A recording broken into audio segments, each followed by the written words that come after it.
தண்ணி யூஸ் பண்ணி தான் நாங்கள் பைக்கை ரன் பண்ணுறோம். சீ வாட்டரில் எவ்வளோ கிலோமீட்டர் ஓடும்? 98 கிலோமீட்டர்ஸ் ஓடும்.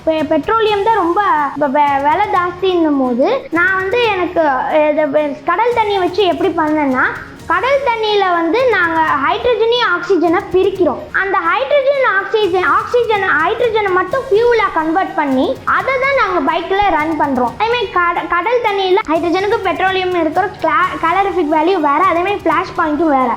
அதனால நாங்கள் அதுக்கு அந்த ஹைட்ரஜன் கேஸுன்றது ரொம்ப எக்ஸ்ப்ளோசிவ் கேஸ். அதனால அது கூல் பண்ணுறதுக்கு வேண்டி பின்னாடி நாங்கள் கண்டெய்னரில் 10 ml ஆஃப் கூலண்ட் ஆயிலும் 1 லிட்டர் ஆஃப் வாட்டரும் நாங்கள் டைரெக்டாக கார்பரேட்டரில் கனெக்ட் பண்ணிடுறோம்.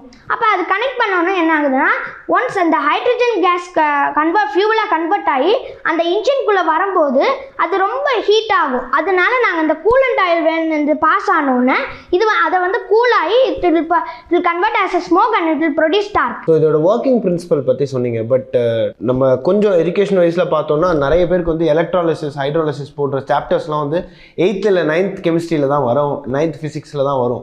ஸோ நீங்கள் 7th படிக்கும் போதே இவ்வளோ கான்செப்ட் தெரிஞ்சுக்கும் போது உங்களுக்கு இது எப்படி இருந்தது and how interesting was it to convert it as like நீங்கள் படித்தது அப்படியே ரியல் டைமாக கன்வெர்ட் பண்ணுறது எவ்வளோ இன்ட்ரெஸ்டிங்காக இருந்தது? 6th ஸ்டாண்டர்ட்லேயே நான் கொஞ்சமாக எலக்ட்ராலிசிஸ்ன்னு நான் படித்தேன். இப்போ படிக்கும்போது எனக்கு அதுவும் மைண்டில் இருந்துச்சு. என்ன ஏஜில் இந்த பண்ணுறேன்னு நான் இது இல்லை, ஆனால் நான் இதை பண்ணியிருந்தேன். இந்த எலக்ட்ராலிசிஸ் வச்சு நான் அந்த பைக்கை ரன் பண்ணேன். ஸோ இப்போது பெட்ரோல் ரொம்ப விலை நாளுக்கு நாள் அதிகமாகிட்டே போகுது.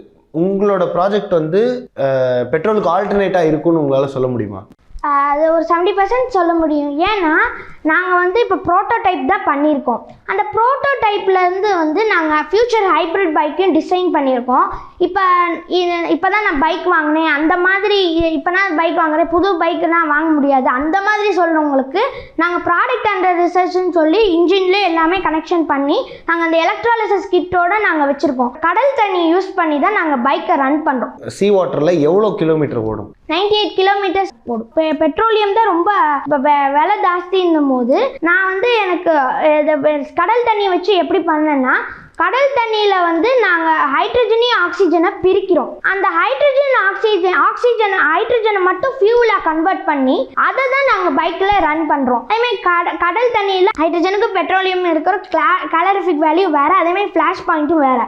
அதனால நாங்கள் அதுக்கு அந்த ஹைட்ரஜன் கேஸுன்றது ரொம்ப எக்ஸ்ப்ளோசிவ் கேஸ். அதனால அது கூல் பண்ணுறதுக்கு வேண்டி பின்னாடி நாங்கள் கண்டெய்னரில் 10 ml ஆஃப் கூலண்ட் ஆயிலும் 1 லிட்டர் ஆஃப் வாட்டரும் நாங்கள் டைரெக்டாக கார்பரேட்டரில் கனெக்ட் பண்ணிடுறோம். அப்போ அது கனெக்ட் பண்ணோன்னா என்ன ஆகுதுன்னா, ஒன்ஸ் அந்த ஹைட்ரஜன் கேஸ் ஃபியூலாக கன்வெர்ட் ஆகி அந்த இன்ஜின்குள்ளே வரும்போது அது ரொம்ப ஹீட் ஆகும். அதனால நாங்கள் அந்த கூலண்ட் ஆயில் பாஸ் ஆனோன்னே அதை கூலாகி it will convert as a smoke and it will produce dark.